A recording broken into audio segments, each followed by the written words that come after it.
Fresh meat.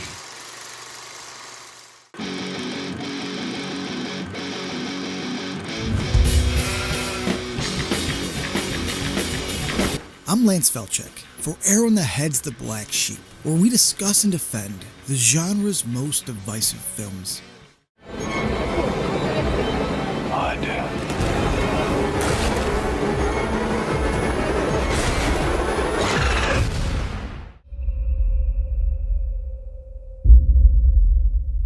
Okay, hey, I'm sold. A Quiet Place Part 2 is about to drop. Wait, what? Fuck it! Do it live! And I thought the original was the perfect one-off. I mean, do we really need a sequel? But we do get the great badass Irishman Cillian Murphy, a shotgun-toting Emily Blunt, and a serious Last of Us vibe going on. You know, the Shawshank of video games.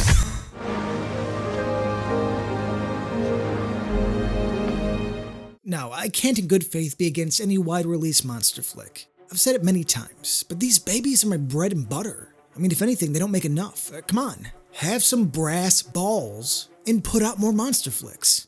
In honor of writer-director John Krasinski's sequel, I would like to defend Bird Box. Now, I know what you're thinking. I know. Weren't the rules not only vague, but also contradicting? Didn't the non-linear timeline ruin any tension because you knew only Sandra Bullock and the kids would survive? Wasn't the whole heart of the narrative that they would need to sacrifice one person to safely make it down the rapids, only to chicken out and just make it down fine anyway? Shit, don't the birds survive drowning as well? Yes, you are correct. But let's call it as it is, a lazy half measure. No more half measures, Walter. Yeah, well said, Mike, well said. No, instead let's go back in time to an era that doesn't get enough credit for its horror entries. Let's revisit the late 90s and discuss the forgotten monster movie, The Relic. 90s horror gets a lot of slack. The 80s were the golden years of the genre. And in those 10 years, we enjoyed the best of the best.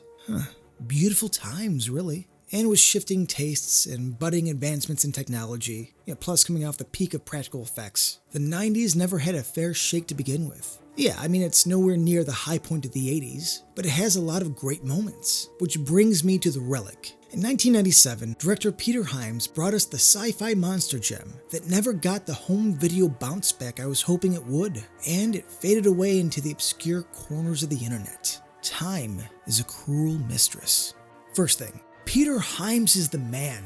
Depending on your age, he has more than a few cult classics under his belt. But for me and my generation, he gave us the Paul Masson of time travel action flicks. The business in the front, party in the back, king of the leg splits. You know it, I know it. Motherfucking Time Cop. Which is like Looper, starring Bruce Willis, but like a million times better.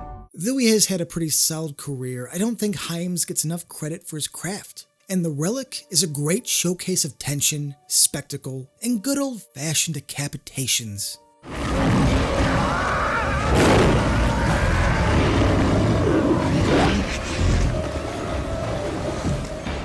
The story goes like this. Studying a remote tribe in South America, an anthropologist working for the Field Museum drinks a concoction made by said tribe during a bizarre ritual and freaks out. Sneaking onto a cargo ship, he heads back to sweet home Chicago. People start dying at the museum, while a gruff lieutenant, partnered with a snappy biologist, try and save the day.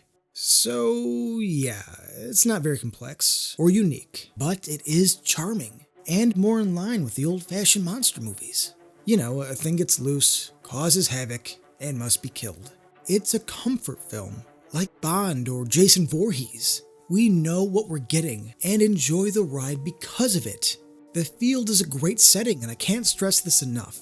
We need more murders set in museums, besides ones that are wax-centric. It really is an unused subgenre. I mean, couldn't Robin Williams cut one throat? One? And since New York gets 90% of the films, this was supposed to be set in the American Museum of Natural History, by the way, it's always great to see Chicago getting some love. Scagnetti himself, Tom Sizemore, plays superstitious Lieutenant Vincent D'Agosta. No, don't step over it. It's bad luck. Jesus Christ. And I've always liked Tom Sizemore. He's such a damn dependable character actor and just oozes apathy. He always seems perpetually tired, and that's something I can get behind. Having him play a grumpy member of law enforcement is so much on brand that they should have named the character Tom. He doesn't star in many big budget films, but he can hold his own. And it's a shame he didn't get more coverage during his peak in the 90s. Now, while he's trying to solve the cargo ship murders, we also follow the field's evolutionary biologist Margot Green, played by Penelope Miller, and co-worker Brooks Hatlin, Dr. Albert Frock, sporting a strong Crichton vibe. The science in the Relic isn't half-assed, and they do a pretty good job of explaining the concoction and how the fungus can transform one's DNA. Now, I don't understand any of it, but you can't argue that they don't try and enlighten the audience on the origins of their monster. Miller leads the show, but, and I hate to say it, she falters trying to balance being a dorky scientist and a commanding lead. After my most recent rewatch, I got a strong Dr. Jones vibe. So there was nothing inside? That's what empty means. Could it have been pried open? It was nailed shut. Could it have been pried open and then nailed shut? I suppose so. What are you suggesting, that there were drugs in the crate? I don't suggest. Which I've spent the last 6 months trying to clean up. So if you need any protection at all, it's from me. I'm not sure if the script wasn't up to par or if she couldn't figure the character out, but I had a hard time believing her throughout the film. In fact, I would have preferred Linda Hunt to take the lead. Anyone who could help Schwarzenegger take down this slimy prick is A-OK in my book. What did it feel like to hit that son of a bitch? Human characters aside, we're all here for the same reason. The Cathoga.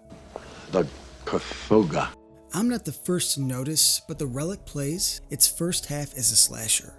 The creature is able to sneak around tight places and pick off any unsuspecting victim it likes. The security guard just trying to enjoy a little herb is the perfect example. For the most part, it's effective. Sure, we know it's not some madman, but as Spielberg proved many years before, hide the monster until the time is right.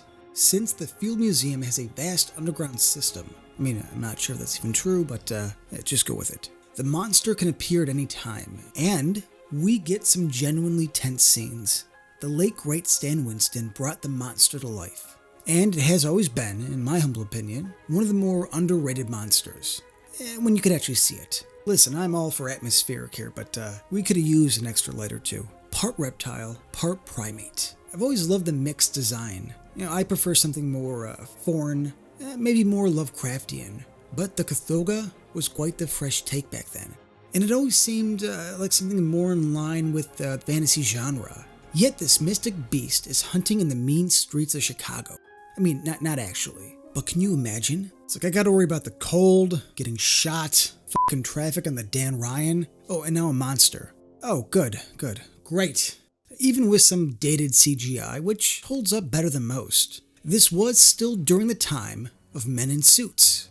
And until just recently, I learned this had a man in the suit. Now, one of the best scenes is when the SWAT team tries to intervene and save the trapped civilians, only to be hunted down one by one.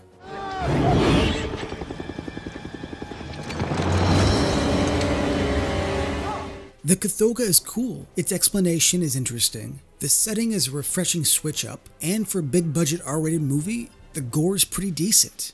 Sizemore basically carries the movie, and I wish I could give more credit to Miller, but it is what it is. And if you get a chance, give this a watch. You could probably find it on Amazon or Netflix, and since it seems like we're all going to be spending a little more time inside.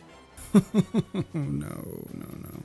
I'm hoping one day this gets the cult status it so obviously deserves. And for all of the people who have written off 90s horror as the dark ages of the genre, please, let me extend an olive branch and leave you with this. A lot of criticism of you. Fuck them. Okay, well, you know, this is cable. Sorry.